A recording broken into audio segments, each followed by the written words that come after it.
তো বস, এখন এই ভিডিওতে আমরা কথা বলবো সোনাদার নতুন অধ্যায় সপ্ত ডিঙার গুপ্তধন, যেটা আজকে সিনেমা হলে মুক্তি পেয়েছে। তো কেমন লাগলো এই ছবিটা? দেখো, এই ছবির যে প্রোমো, এই ছবির যে ট্রেলার, সেটা আমার বেশ ভালো লেগেছিল এবং আমি মোটামুটি এক্সাইটেড ছিলাম। আর আমি জানি এই ছবিটার একটা জেনুইনলি অডিয়েন্স আছে, সোনাদার একটা ভক্তরা রয়েছে। এবার এর যে আগের পার্টটা ছিল কর্ণ সুবর্ণের গুপ্তধন, সেই ছবিটা আমার জন্য ওয়ার্ক করেনি সেরকম ভাবে। এবার এই ছবিটা কি ওয়ার্ক করলো? দেখো, আমি যদি এক লাইনে বলি তাহলে আমি বলবো সপ্তডিঙার গুপ্তধন ডেফিনেটলি এর আগের পার্টের থেকে বেটার ছবি, এবং ওভারঅল এই ছবিটা একটা ডিসেন্ট ওয়াচ। ছবির যদি আমি গল্পটা একটু করে বলি, সোনাদার কাছে একজন আসছে গুপ্তধনের সন্ধানে। এবার সোনাদা, সে তো কখনো গুপ্তধনের জন্য খোঁজ চালায় না, সে দেখে তার মধ্যে কতটা অনেস্টি রয়েছে এবং সেটাতে সমাজের বা বর্তমানে মানুষদের কি, সাধারণ মানুষদের কি কিছু সহায়তা হবে। এবার সোনাদা বাধ্য হচ্ছে এই গুপ্তধনের খোঁজে যেতে। এবার তার সাথে ঝিনুক রয়েছে, তার সাথে আবির রয়েছে। কি হবে এই অ্যাডভেঞ্চার জার্নিতে, তার সামনে হার্ডেলস হিসাবে কারা আসছে, থেকে বেশি জানতে হলে নিকটবর্তী সিনেমা হলে গিয়ে ছবিটা দেখতে হবে। ছবির পজিটিভ দিক, নেগেটিভ দিক, আমার কাছে এই ছবির জন্য বেশ কিছু পজিটিভ দিক রয়েছে এবং ছবির মধ্যে বেশ কিছু ইস্যুজও রয়েছে। ছবির প্রথম পজিটিভ দিক হচ্ছে এখানে রজতব দত্তর ক্যারেক্টার। দেখো, রজতব দত্ত ছবির একদম ইন্টারমিশন পয়েন্টে আসে। আমি তোমাদেরকে বলছি, রজতব দত্ত আসার পরে এই ছবিটা যে কালারটা পায়, সে যা করেছে, তোমরা যদি মজা না পাও আমাকে বলবে। ভাই, এই লোকটা নেক্সট লেভেলে চলে যায়, এরকম হাসায়।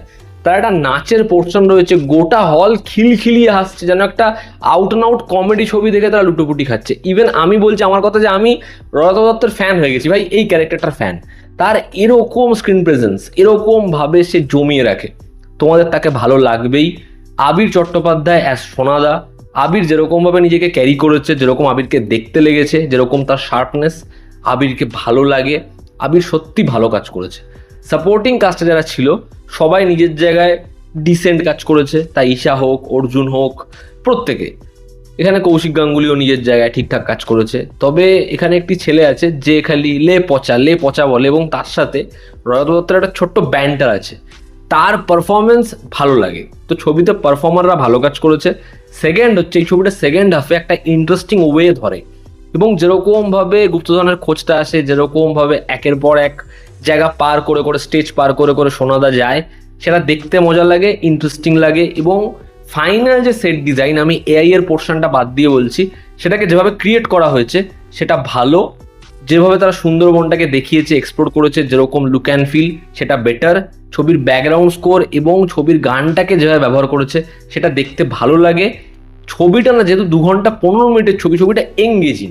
সেকেন্ড হাফে মূলত, ফার্স্ট হাফে একটু তাল কাটে, তবে সেকেন্ড হাফে ছবিটা এঙ্গেজিং। ছবির ক্যামেরার কাজ সেটা ভালো। ছবিতে রিফ্লেকশন শট যেরকম ব্যবহার করা হচ্ছে, যেরকম লো লাইটে ট্রিটমেন্ট রেখেছে, যেরকম ম্যানগ্রোভটাকে দেখিয়েছে, তোমাদের ভালোই লাগবে।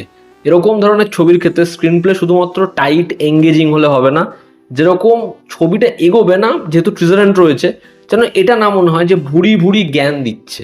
আর আমরা যেহেতু পরপর সব কটা কাজেই আস্তে আস্তে ধাঁধা, এই মিস্ট্রি সলভ, এরকম ধরনের জিনিসপত্র দেখছি, কোথাও একটা গিয়ে রিপিটেশনও জিনিসটা হতে পারে, বা আমাদের মনে হতে পারে এবার খুব একরকম লাগে সব ছবিতে।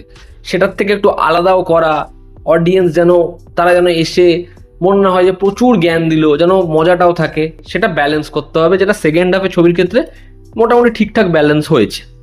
তো এই ছিল ছবির পজিটিভ দিক। এবার যদি ছবির নেগেটিভ দিক বলি, ছবির প্রথম নেগেটিভ দিক হচ্ছে এই ছবিতে একটা টুইস্ট আছে, ঠিক আছে? এবার টুইস্টটা ভীষণ প্রেডিক্টেবল, ভীষণ বোকা বোকা, আর আমরা এরকম ধরনের টুইস্ট অলরেডি দেখে ফেলেছি।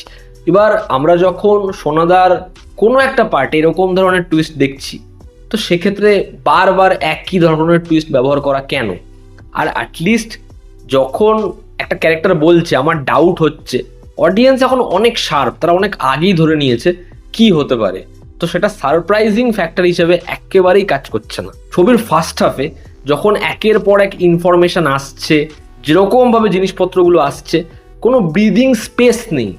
এই যে 3টে চরিত্রের মধ্যে সোনাদা, এখানে হচ্ছে আবির, এখানে ঝিনুক, এদের মধ্যে একটা রস থাকে, এদের মধ্যে একটা এ ওকে পোক করছে, ও একে পোক করছে। এবার এখানে যেহেতুটা ওরকমভাবে মেজাজটা তৈরি করা হয়নি, যে ধরো একটা জমিদার বাড়িতে আমরা যেরকম ভাবে দেখেছি সোনাদাকে, একটা গ্রাম বাংলায় 3জন গেছে, 3জনের মধ্যে যেরকম খাওয়ার নিয়ে খুনসুটি, এই জিনিসপত্রগুলো হয়েছে। এবার আমি হয়তো সেটাকে খুব বেশি এনজয় করি না, কিন্তু আমি দেখেছি একটা ফ্যামিলি অডিয়েন্স রয়েছে, আমার পরিবারের হয়তো রয়েছে, তাদের ওই ব্যাপারটা কিন্তু খুব মজার লাগে। সেটা এখানে তুলনামূলক কম। এবার যেটা আছে সেটা সিরিয়াস সিনে ওই কমেডি ঢোকাতে গেছে। এবার সিরিয়াস সিনে ওই কমেডি বা ওরকম ধরনের জিনিসপত্র ঢোকানোর ফলে ওটার যে মজাটা না, সেটা কোথাও একটা গিয়ে একটু কম হয়ে গেছে। ছবির ভিএফএক্স এর কাজের আমি কিন্তু একদিকে প্রশংসা করলাম। ছবিতে এআই দিয়ে একটা সিকোয়েন্স তৈরি করা হয়েছে, সেটা একেবারে ভালো হয়নি। ছবিতে একটা ক্যারেক্টারের মধ্যে একটা বড় করে চেঞ্জ আসে, ওই চেঞ্জটা কি সত্যি রিকোয়ার্ড? ছবির মধ্যে একটা স্টেজিং রয়েছে যে ক্যারেক্টার একের পর এক বাধা পেরিয়ে যাচ্ছে, এপার থেকে তীর আসছে, এপার থেকে তীর আসছে। এবার তোমরা ওই সিনটা খালি দেখো, মানে ওটা না খুব অদ্ভুত লাগছে। ওরকম একটা সিন কিন্তু কার্তিকেয়াতেও আছে, কিন্তু কার্তিকের ওই সিকোয়েন্সটা এত মজা দেয়, সাপটা আসবে, পুরো সাউন্ডটা ঝপ করে বন্ধ হবে, ওরকম একটা স্টেজিং এখানেও আছে। কিন্তু ওটা না দেখলে তোমার বারবার ওটা দেখতে ইচ্ছা করবে। ছবিতে দুজন পুলিশ অফিসার রয়েছে, একটা তদন্ত রয়েছে, আর সেটা এবারও খুবই মানে তাপটি মারা রয়েছে। দুটো পুলিশ অফিসার ক্যারেক্টার এমন বানানো হয়েছে, তাদের মধ্যে এমন কনভারসেশন রাখা হয়েছে, খুব অদ্ভুত লাগে দেখতে। মানে আমার এই হাত, ঠিক আছে, এর থেকে নিস্তার নেই, যেরকম ভাবে বলছে, পারফর্ম করছে, ভালো লাগে না একেবারে। প্রচুর ইনফরমেশন, এবং যেহেতু ব্রিদিং স্পেস নেই, ব্রিদার দরকার ইনফরমেশন ডাইজেস্ট করার জন্য। একটা ইনফরমেশন পরে ইনফরমেশন, তারপরে ইনফরমেশন, তারপর ইনফরমেশন, এবং কি সহজে সেগুলো সলভ হয়ে যাচ্ছে। তো আমার সেখানে মনে হয় যে ইনফরমেশন এত না দিয়ে সেখানে ব্রিদিং স্পেস দিয়ে আস্তে আস্তে গেলে জিনিসটা বেটার হতো। ছবিতে একটা স্টেজিং রয়েছে সিনের, যেখানে ছবি তুলতে আসছে, ছবি তুলছে, একের পর এক ছবির ফ্ল্যাশ জ্বলছে, এবং তারপর আমরা দেখতে পাই তাদের সাথে একটা ইনসিডেন্ট ঘটেছে। এবার যদি জিনিসটার প্লেসিং ওরকম ভাবে না হয়, তাহলে তো আমরা আরো বেশি শক পাবো। এবং ছবিতে একটা স্পেশাল কেমিও রয়েছে, সেটা বেশ ভালো হয়েছে, এবং সেটাতে একটা মেনশন করাও রয়েছে, যেটা ভালো। তো ওভারঅল কর্ণ সুবর্ণের গুপ্তধনের থেকে সপ্তডিঙার গুপ্তধন বেটার ছবি। আমার জন্য এটা একটা ঠিকঠাক ডিসেন্ট ছবি হয়েছে। তুমি ফ্যামিলি নিয়ে যাও, একবার দেখলে এনজয় করলে এরকম একটা ছবি হয়েছে। এই ছিল আমার ওপিনিয়ন। তোমরা যারা দেখেছো তোমাদের কিরকম কি লেগেছে জানিও। জনতা আমাদের পাশে আছে, আবার দেখা হচ্ছে ঠিক।